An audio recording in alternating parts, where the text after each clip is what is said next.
¿Qué tal? Buenas tardes. Gracias por acompañarnos otra vez en este sábado 9 de octubre, en otra transmisión más de Sin Censura fin de semana.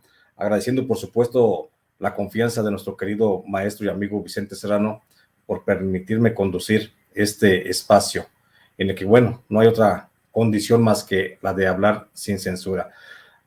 Mando un saludo y un abrazo, por supuesto, a mis queridos amigos Edgar y Norma Tobar, que siempre están muy atentos a este programa, a quienes agradezco también todo su apoyo y toda su ayuda para seguir haciendo nuestra labor.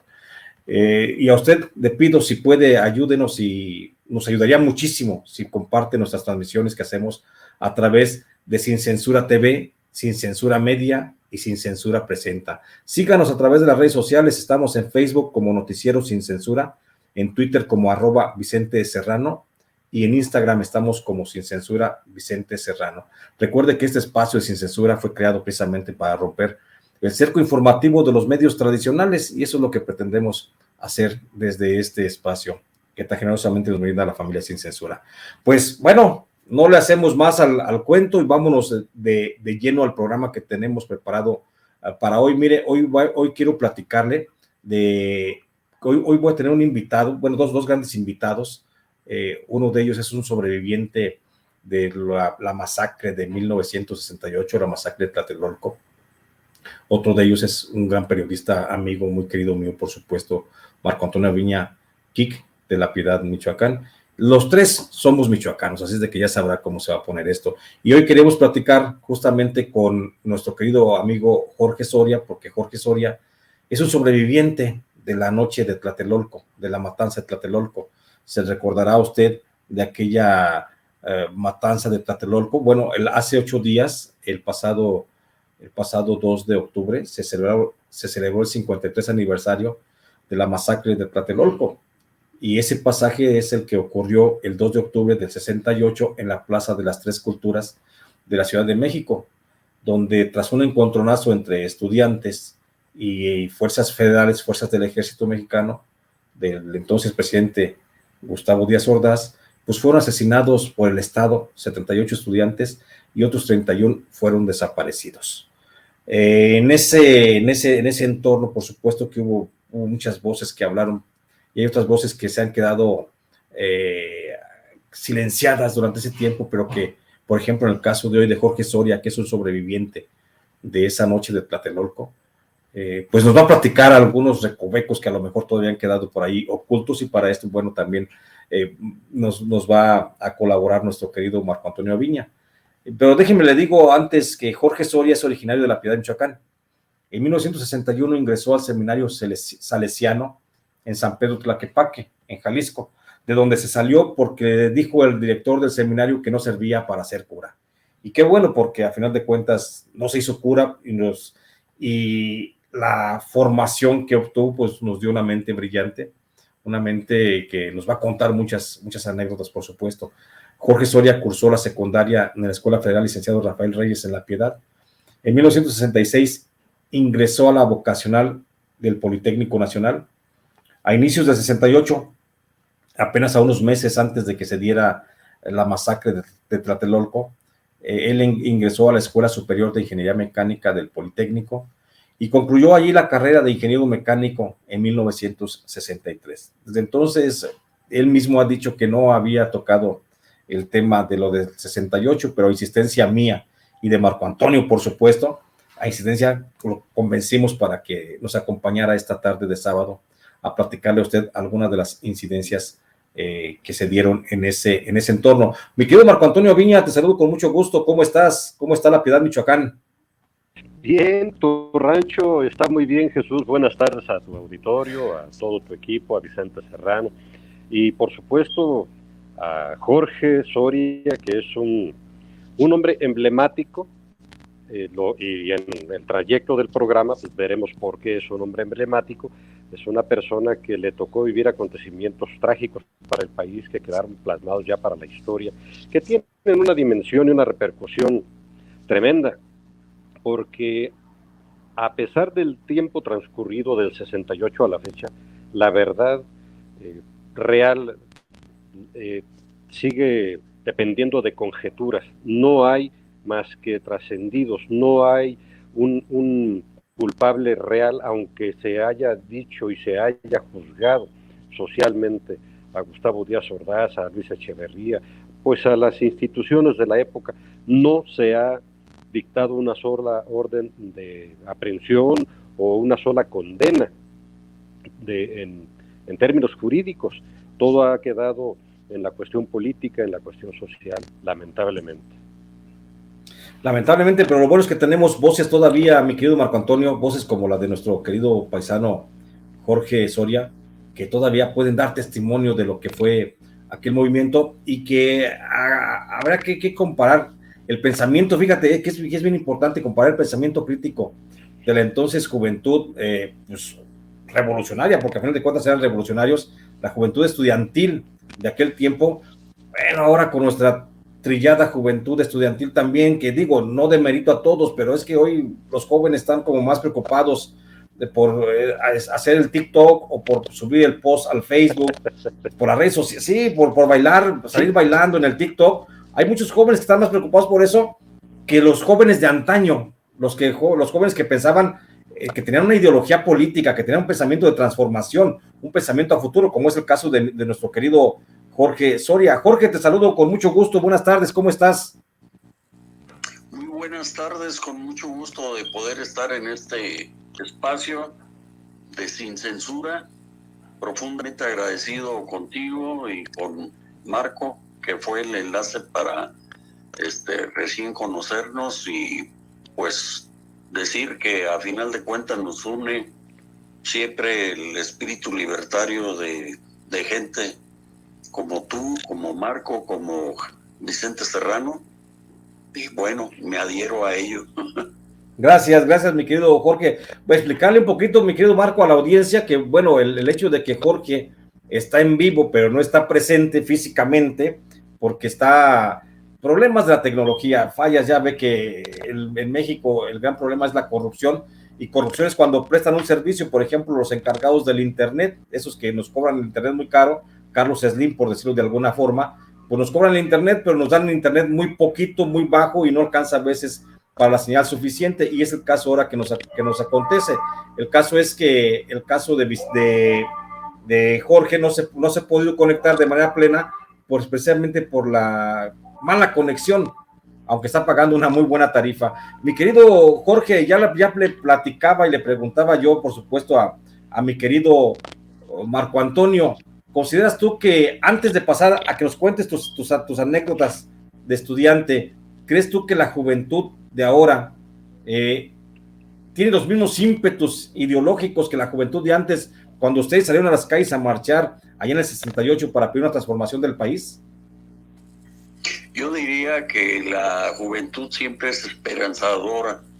En mi tiempo del 68, entre todos mis compañeros, yo era el único que me gustaba leer mucho, pero había la gran mayoría de mis compañeros, las discusiones que ellos tenían en ese tiempo era si ganaba el América o ganaba el Guadalajara, si Chava Reyes había metido un gol. Bueno, se sabían vida y obra de los futbolistas, y yo pues desentonaba, y entonces pues yo me fui más por el gusto de las ciencias sociales y de leer mucho. Recuerdo que me juntaba con Marco Antonio Aviña Martínez en su consultorio, claro. Y ahí discutíamos y platicábamos acerca de diferentes temas que en ese tiempo se abordaban en la revista Siempre. Sí. La revista Siempre de Pajés Yergo, no de la señora actual, que es es la verdad un asco en comparación a lo que fue su padre. Aviéntate, eso. Así creo yo que a la juventud siempre debe de tenérsele fe, porque siempre son vanguardias las que salen adelante. En el 68 participamos cantidad de estudiantes, pero hubo muchos apáticos que se quedaban. Hubo muchos que se quedaban, que no querían participar, etcétera. Así creo yo que la juventud de ahora también hay mucha gente muy valiosa, sin negar que desgraciadamente luego las redes sociales, en lugar de conducirlos bien, pues como tú dices, andan más preocupados en el TikTok y bailar o hacer presentaciones que en algo más sustantivo. Esa es mi opinión en cuanto a tu pregunta. Perfecto. Marco, ¿quieres preguntar? Me aviento yo con la que sigue. La cuestión, ¿sí me escuchas, Jesús? Sí. Perdón. Decía yo respecto a Jorge, que algunos se retrajeron, que no participaron, pues acabaron convertidos en funcionarios y en políticos. El sistema los absorbió para dar una imagen de que todo estaba bien. Entonces, muy pocos combativos, es el caso de Porfirio Muñoz Ledo, muy pocos combativos entraron a escenas políticas y los han frenado. El Porfirio Muñoz Ledo debió ser presidente de la República, nunca se lo permitieron. Nada más es como un complemento a la expresión aquí de Jorge. Y hay otros que muy combativos y también entraron al sistema, han permanecido muchos de ellos haciendo pues una labor social, no han traicionado sus principios, no pudieron llevar a cabo un proyecto por una razón.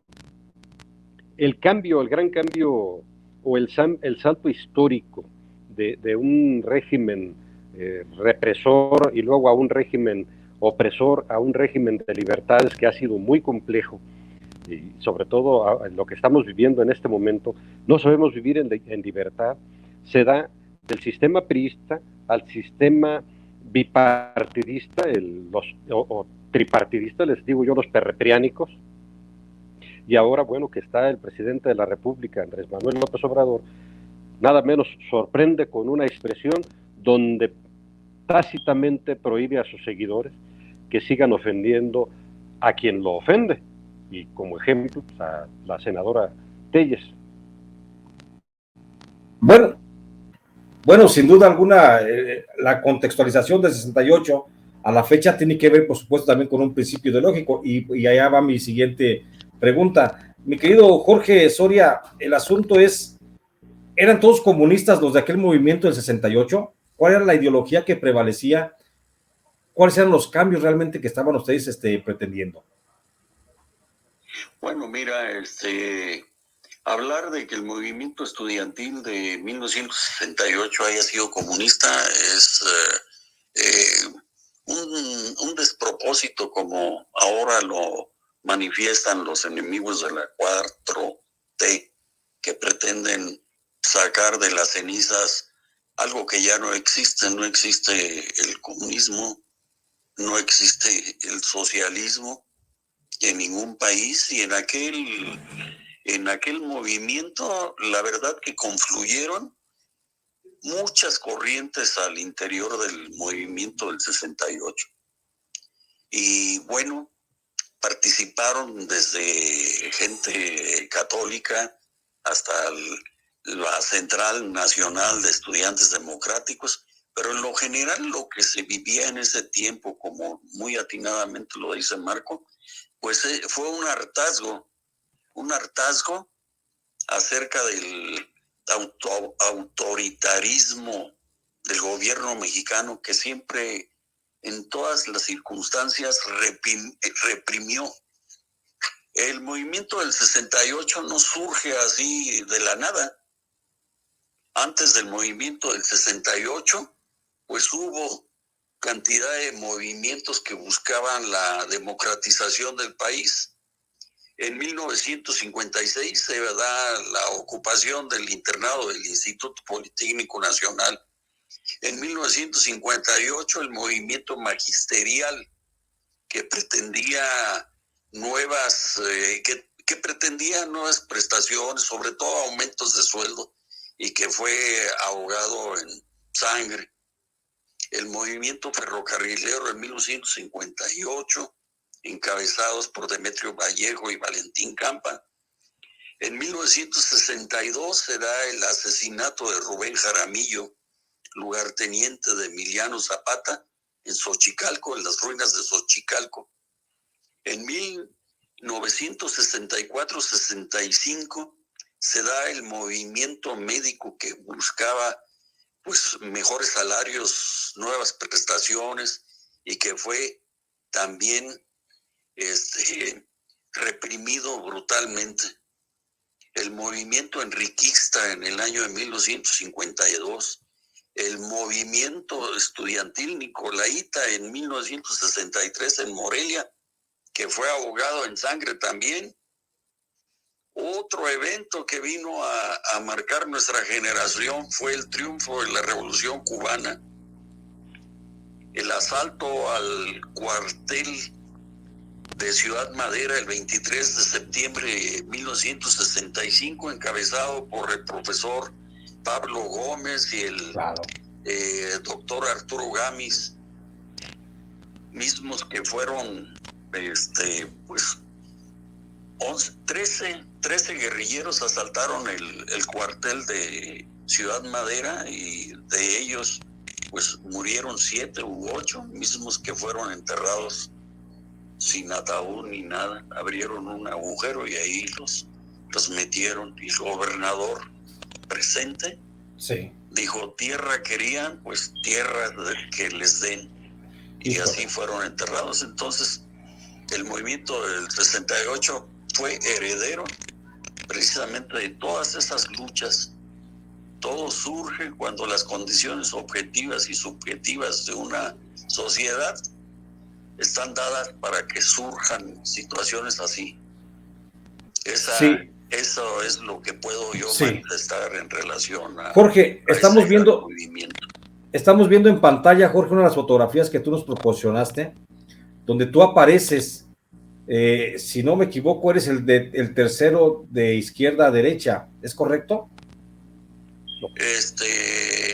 La primera donde se pueden ver las caras, soy el segundo de izquierda a derecha. Segundo de izquierda a derecha. ¿Podrías platicarnos, Jorge, la posverdad de esta fotografía? ¿Qué sucedió antes?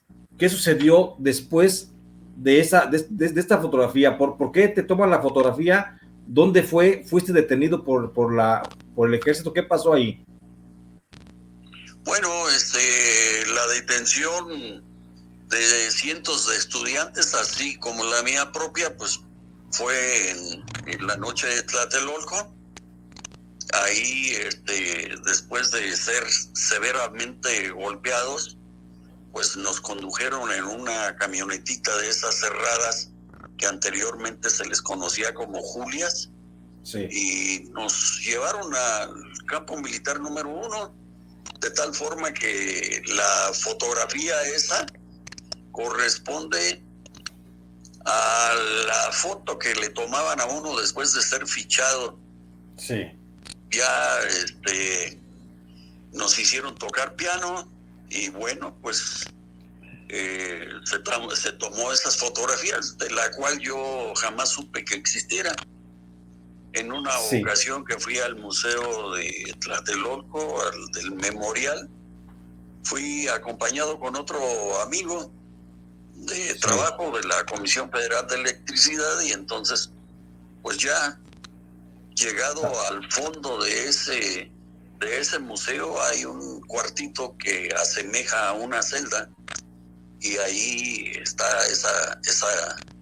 esa fotografía, y mi amigo de hecho fue el primero que me vio y me dijo: mira, cabrón, ahí estás. Y entonces yo me sorprendí y bueno, le tomé una fotografía. Claro. Sí, oye, Jorge. Esa es la historia de esa foto.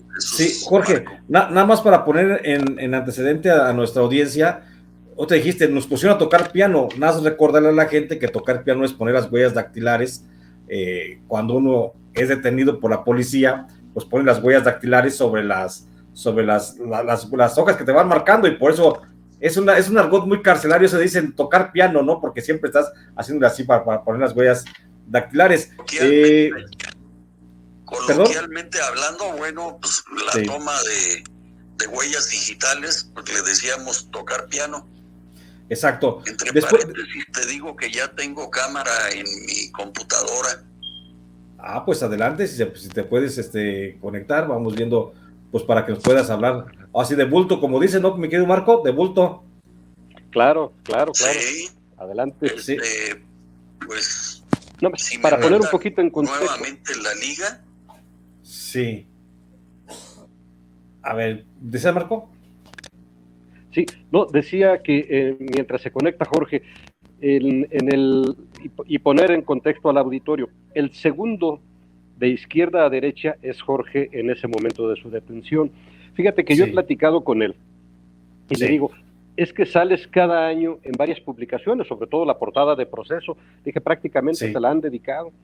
Dice, no lo he visto. Dije, tienes años saliendo, entonces ya hizo él acopio pues de imágenes, de fotografías, en las que hay otras por ahí, las debes tener, una o dos fotos más, donde se ve pues, con las secuelas. Ahí es el primero de la derecha a la izquierda, en esa foto que estás exhibiendo ahorita. Es el primero de derecha a izquierda.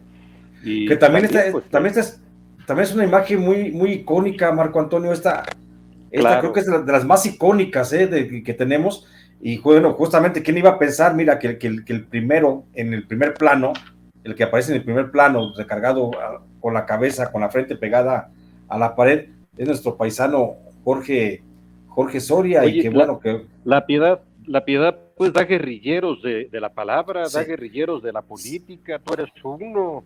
A ti gracias, también te dieron, Marco. Tú te entiendes con Jorge a la perfección. Por esto voy a establecer un símil, Jesús. Las motivaciones de alguna manera se aproximan, porque tú hiciste mucho, lo sigues haciendo, pero hiciste un periodismo de denuncia y un periodismo de análisis que no soportan los regímenes corruptos. Molestaste mucho las fibras sensibles de los panistas, de estos braguetas persinadas, y te mandaron matar, esa es la verdad. Entonces no era que te dieran una lección, no era que te dieran una advertencia, no era que te inventaran un proceso para ponerte en paz, luego negocian y te otorgan perdón y salías. No, iban por ti, iban por tu humanidad. Lograste escaparte porque se hizo mucho ruido, no lograron acallar y finalmente te fincaron responsabilidades que luego no pudieron probar. Exacto. De que tenías nexos hasta con el diablo, vaya. Pues ya ves, Felipe Calderón dijo que yo era el jefe de la tuta y no sé qué, cuando él realmente tenía una hermana que se hablaba, era el cuñado de la tuta prácticamente, entonces Felipe, sí, no, es que Felipe Calderón, y es el régimen de esa forma, violento, agresivo completamente, y va contra todo cuando a alguien le es incómodo. Y en aquel tiempo, bueno, en el 68, volviendo al tema de Jorge, pues Jorge fue precisamente uno de esos personajes. Ahí lo tenemos de segundo, de izquierda a derecha, y aquí segundo de izquierda a derecha, y la siguiente fotografía, bueno, es primero pegado a la pared. Pero bueno, vamos a esperar para ver si se conecta a Jorge para que nos explique. A ver si se conecta. Pero sí, fíjate. Sí, adelante. El arma más peligrosa y más poderosa que existe es el conocimiento, es el cerebro, el desarrollo del cerebro. Por eso los enemigos del saber, los enemigos del conocimiento, estuvieron intentando durante muchos años cerrar escuelas en México, privatizar la educación. ¿Por qué? Porque con eso garantizan que la gente de mediana economía o de escasa economía no pueda pagar su acceso a niveles superiores. ¿Qué hizo la diferencia con todo este grupo del 68, los del 71, el halconazo del 71, la entrada del ejército aquí a vulnerar la soberanía de la Universidad Michoacana y asesinar también ahí, detener a estudiantes nicolaitas? ¿Qué es lo que vio el gobierno como un peligro? El conocimiento, la capacidad que estaban desarrollando buenos maestros, grandes maestros y buenos estudiantes, aunque en la juventud siempre ha existido la dispersión. Sin embargo, los poquitos que se adentran en los libros hacen la diferencia y son los que provocan los cambios sociales. Y tenemos que seguir empujando para esos cambios sociales, mi querido maestro, desde el periodismo, desde cualquier trinchera. Me parece que ya está Jorge. Jorge, qué bueno que ya llegaste. Ya se ve, Jorge. Bueno, pues Jorge, ya nos estamos viendo aquí. No, para que le crean aquí las caras. Para que me crean, porque ya me estaban escribiendo que no era cierto. Sí, que le crean que si eres de a de veras, Jorge. Sí, no. Luego van a decir que es un mito como los pues de esos que tenemos muchos por cientos ahí. Sí. Jorge. No, qué bien. Bienvenido, Jorge. Sí, Jorge. Gracias, Jorge, por conectarte. Nos estabas platicando de la fotografía. ¿Cómo fue la tortura y cuánto tiempo te mantuvieron detenido esa noche, maestro? Mira, alrededor de las 6 de la tarde, 6:05 de la tarde, sí, por el cielo, un helicóptero lanza unas luces de bengala, un par de luces de bengala color rojo, las iniciales, y la última color verde. Sí. Al momento de que cae la bengala verde en el piso donde estaban los oradores, veo a un individuo con un impermeable color caqui, sí, que empuña una pistola y hace toda la descarga hacia el cielo. E inmediatamente después se hace llegar la respuesta del ejército con una balacera terrible. Sí. Con una balacera terrible. Una de las oradoras que estaba en el presidium, en el balcón del edificio Chihuahua, decía: no corran, compañeros, esto son balas de salva. Sí. Mirtorela, o no recuerdo cómo se llamaba esta señora, por cierto, que la vi ayer o antier en un programa en el Canal 11. Y entonces, bueno, pues, ya de ahí fue a arrastrarme junto con los miles de personas que estaban ahí hacia el edificio 15 de septiembre, que está hacia el lado de la calle de San Simón. Por ahí bajamos corriendo y nos guarecimos entre los edificios. La balacera seguía tremendamente y bueno, hubo un momento en el que un corresponsal de prensa, seguramente norteamericano, era una persona muy alta, un periodista muy alto, con una videocámara al hombro, se encaminó hacia la avenida Niño Perdido. Sí. Y yo lo que hice fue seguirlo, me fui tras él, pero casi al llegar entre las unidades 1 y 2 de Tlatelolco, hay un paso a desnivel. Por ese paso a desnivel estaba, por cierto que es un paso a desnivel peatonal, estaba un piquete de soldados ahí, y entonces me gritaron: regrésate, hijo de tu puta madre, porque te va a cargar la chingada. Regrésate, hijo de tu puta madre, porque te va a cargar la chingada. Sin bajar mis brazos de mi nuca, me fui caminando y logré llegar hasta el edificio Churubusco. El edificio Churubusco quedó tan mal en el 85, en el sismo del 85, que fue derruido en ese año, pero ahí en el departamento 302 me dieron asilo después de haber sido golpeado inmisericordiamente por los soldados, al igual que a los demás de mis compañeros. Esa fotografía donde aparezco yo de espalda con las manos contra la pared, pues es justo de los momentos, exacto, de los momentos en los que estábamos esperando que los soldados pues nos dieran nuestra calentada. Pero alrededor de las 8:30 de la noche, o quizá un poquito más temprano, se pierde la noción del tiempo. Claro. Bajaron un grupo de señoras y niños por las escaleras. Yo, después de ser golpeado, quedé a un lado de los elevadores, pero muy junto a las escaleras, de tal forma que cuando esas personas bajan, esas señoras, esos niños bajan, pues yo aprovecho y me escabullo y voy a dar al departamento 302, donde finalmente me abrieron, porque toqué muchos departamentos y en ninguno me abrían. Gracias a esa familia ahí, que era un matrimonio joven, pues y ahí permanecimos.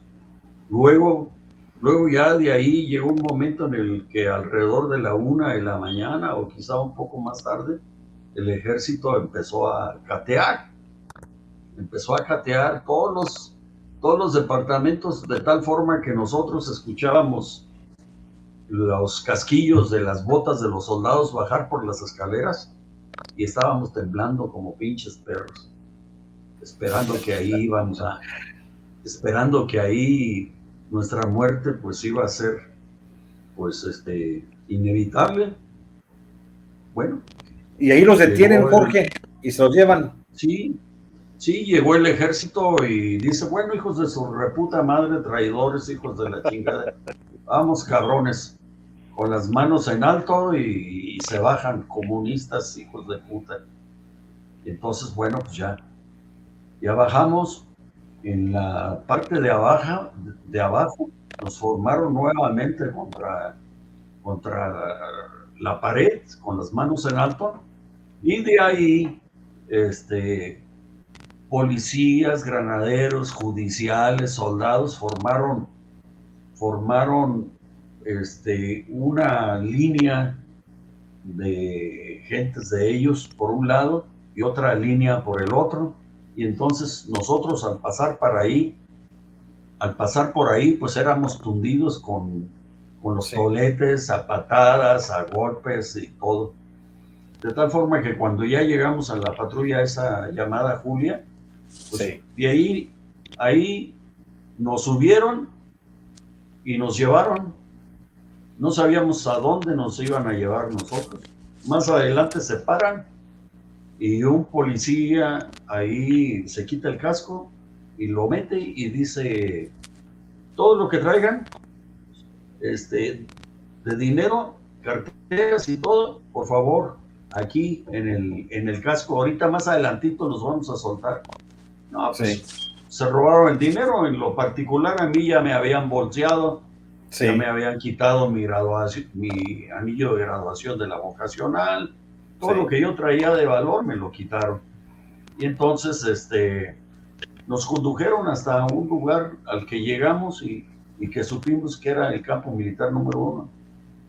Ahí nos recibió el director del campo militar y nos dijo pues que íbamos a estar más seguros que nuestras propias casas, que el presidente Díaz Ordaz consideraba que la mayoría de los jóvenes que habíamos participado pues éramos jóvenes ilusos, que nos habían engañado nuestros líderes, que eran los que nos habían llevado ante eso, y que pues íbamos a estar más seguros ahí en el campo militar. Acto seguido nos pidió que nos quitáramos las agujetas de los zapatos, el cinturón, para, según él, evitar que pudiéramos atentar con nuestra vida. Entonces, bueno, pues ya ahí llegamos a la celda, una celda muy grande, con literas de lámina, no había colchoncitos ni nada, así que todos los que llegamos ahí, todos amorotonados, con moretas en todo el cuerpo, bien madreados y todo, pero pues al fin, hasta ese momento estábamos libres. Como te decía, perdón. No, adelante, perdón, te iba a preguntar, pero adelante.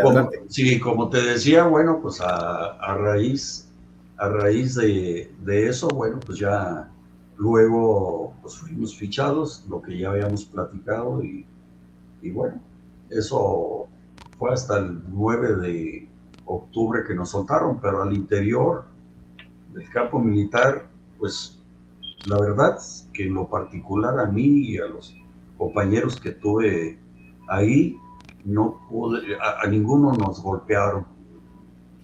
Nos decían, eso sí, que estábamos sujetos a ley marcial y que pues nos iban a juzgar y que si éramos culpables nos iban a fusilar. Y que si no éramos culpables, pues íbamos a salir. Como que los soldados ¿cómo se llama? Se echaban la botana con uno, se burlaban de uno. O sea, al final de cuentas era una tortura psicológica, ¿no?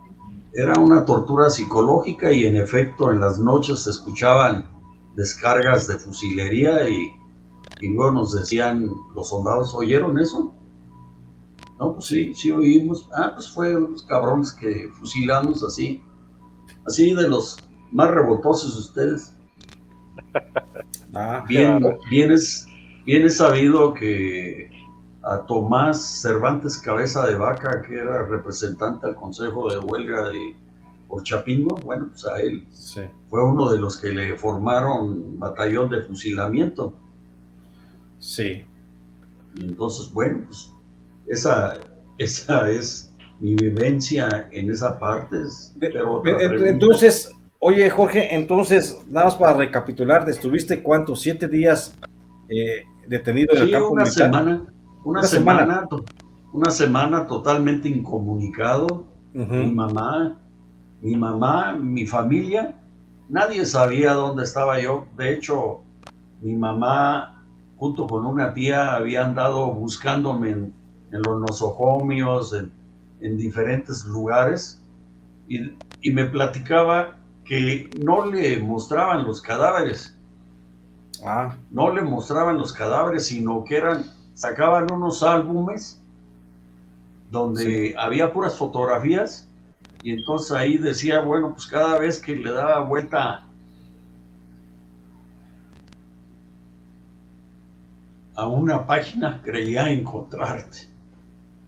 Debe ser muy, muy, muy duro, por supuesto, y te entiendo cómo ese chingado nudo en la garganta, pues por supuesto que es el más natural que puede surgir. Durante esos 7 días de cautiverio, una semana, querido Jorge, aparte de la tortura psicológica, ¿hubo tortura de otro tipo? ¿Física? Sí. ¿Física? No.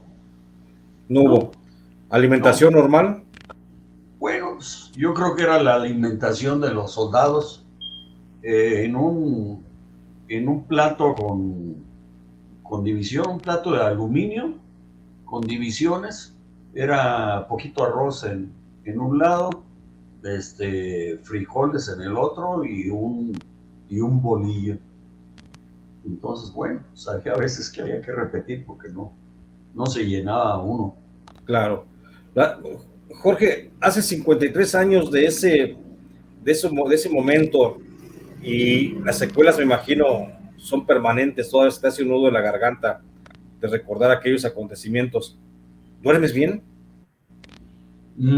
Bueno, generalmente cuando se llegan estas fechas y el recordar, bueno, pues por fortuna, al paso del tiempo, la verdad que sí, duermo tranquilo, pero pues no dejo de recordar todo lo que viví, todo lo que pasé, y en esas circunstancias pues siempre es triste recordarlo. Claro. Porque sí fueron muchos compañeros los caídos. Sí. Oye, Jorge, ahorita que hablas de los compañeros caídos, ¿valió la pena? ¿Valió la pena el movimiento? ¿Sí se logró algo? Es que, por desgracia, en la historia de la humanidad los cambios no se dan gratuitos. Claro. Siempre a lo largo de la historia todos los movimientos pues han sido, por desgracia, con derramamiento de sangre. Lo único que tengo como para la historia es el cambio que ha logrado Andrés Manuel sin disparar un solo tiro. Es un cambio democrático que estamos todos viviendo. Y bueno, pues esta es la única experiencia que yo tengo. Esperé 73 años para que ganara mi presidente. ¿Valió la pena? Valió la pena, siempre los movimientos valen la pena. Es un proceso. Este es un, sí, perdón, te digo, este es un proceso de la Cuarta Transformación, y estará de acuerdo conmigo, Marco, de un proceso en el que se ha iniciado apenas a hacer esta modificación de conciencias y de estructuras políticas y sociales del país. ¿Crees tú que lo llegaremos a ver, mi querido Jorge? ¿Lo alcanzaremos a ver todavía nosotros? Bueno, pues estamos viendo los cambios. El inicio, estamos viendo el inicio, ¿lo veremos concluido? No, necesitamos varias generaciones para que el país cambie. Imagínate nada más, se levanta una piedra y sale pura caca. O sea, pues ahí están los Pandora Papers. Los Pandora Papers, bueno, es que si recuerdas el libro de Arnaldo Córdoba, papá del que está en el INE, de Lorenzo, de Lorenzo, que ese señor en verdad pues era un revolucionario, era una gran persona de izquierda, un gran referente de izquierda. Pues ese señor en el libro que escribió, La formación del poder político en México, pues nada, nos da una descripción de cómo las cosas se vinieron dando en el país. Pero bueno, llegamos al periodo en el que llega Vicente Fox y es de veras un absurdo que ese señor haya llegado. Sí. Y además que engañó a tanto pendejo. De veras. Por supuesto que engañó a tantos. A cantidad de gente. Caray. Yo te puedo decir a toda honra que ese señor para mí siempre fue un farsante. Ah, sí, por supuesto. Por supuesto, mi querido Marco, ya estamos casi por concluir el programa, pero no me quiero ir sin hacerte una pregunta que, como siempre, como dice mi querido Vicente, dejas la víbora chillando siempre que contestas. Ahorita que aparecieron los Pandora Papers, Marco, ¿crees que surja algún rico de tu pueblo, del pueblo de La Piedad, del pueblo de Michoacán, que surja algún rico, o son ricos pichurrientos? No, mira, aquí hemos tenido una serie de... Voy a intentar hacerlo muy rápido. El padre de la porcicultura fue Humberto Romero Pérez, en su calidad de secretario particular del presidente Adolfo López Mateos. Él generó las condiciones para que se les facilitara toda la economía, hacer granjas y volverlos hombres prósperos. Entonces se acostumbraron a que todo se los dio el gobierno. Generaron, sin quitarles méritos, sin quitarles capacidades laborales, pero y sobre todo la capacidad acumulativa. Aprendieron a acumular, pero no aprendieron a invertir. Entonces, las grandes empresas que tenemos aquí en La Piedad, las muy grandes empresas, la verdad sea dicha, están gracias al Fobaproa, en su inmensa mayoría. Entonces, y tienen ciertos temores de que abran el Fobaproa, de que investiguen toda la procedencia de ciertos créditos. ¿Por qué? Porque no es algo producto, esas riquezas acumuladas, que no son estratosféricas, pero sobresalen mucho al promedio de lo que es una generación de riqueza. Entonces, no quieren que se ahonde en la cuestión de la investigación financiera. Recordemos que los números pues son una ciencia muy exacta, no mienten, y a la hora de investigar rutas económicas, bueno, pues siempre va a salir de dónde salió una economía, un recurso. Claro. Esto es en referencia a los estos de Pandora Papers, pues me parece más un escándalo. Yo no creo va a acabar como otros, en la exhibición y en el no seguimiento, no la ejecución de actos para recuperar los fondos. Sabemos que esas grandes fortunas son producto del latrocinio, son robos en el caso mexicano, robos a la nación. Claro. Marco, pues te agradezco mucho que hayas estado con nosotros, acompañándonos esta tarde, hablando por supuesto con Jorge, cuyo testimonio pues delicioso, vale la pena desmenuzarlo. seguirlo escuchando y repetirlo y luego seguir repitiendo, por supuesto, en el programa. Y pues aquí andamos. ¿Dónde te encontramos, mi querido Marco? ¿Cuáles son tus redes sociales? No, pues sigo igual en mi Facebook y en Infometrópoli y ya lo dije, ya eventualmente pues aquí contigo, aquí me les pego de repente.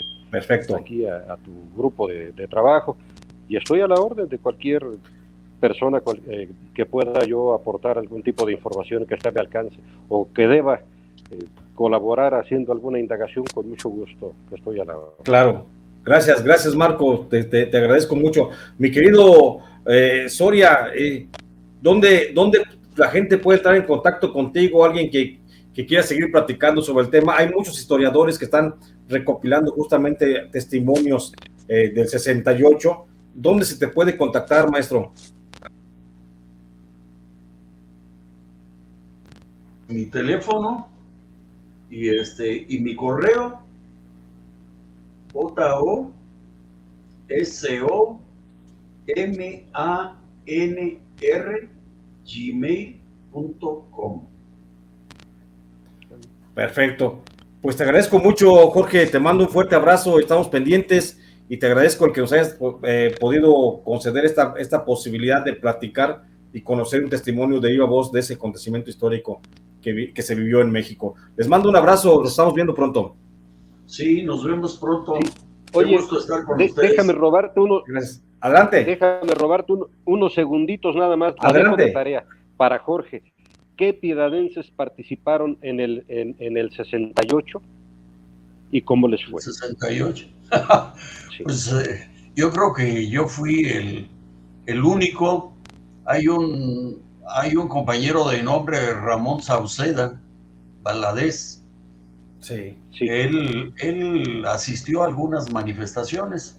Yo asistí a todas, desde la primera, la del 26, la del 22 de julio, luego la del 26 de julio, y de ahí todas, a excepción de la manifestación del silencio, el 13 de septiembre del 68. Pero yo anduve en brigadas, en camiones, en los mercados y todo, informando a la gente y boteando, sacando dinero para el movimiento.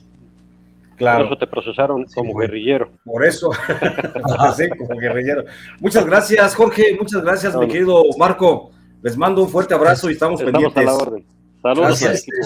Este es un tema muy extenso, para muchas pláticas. Por supuesto que no lo podemos agotar ahorita en 45 minutos. Gracias, les agradezco mucho. Un día nos veremos. Seguro que sí, y va a ser muy pronto. Muchas gracias.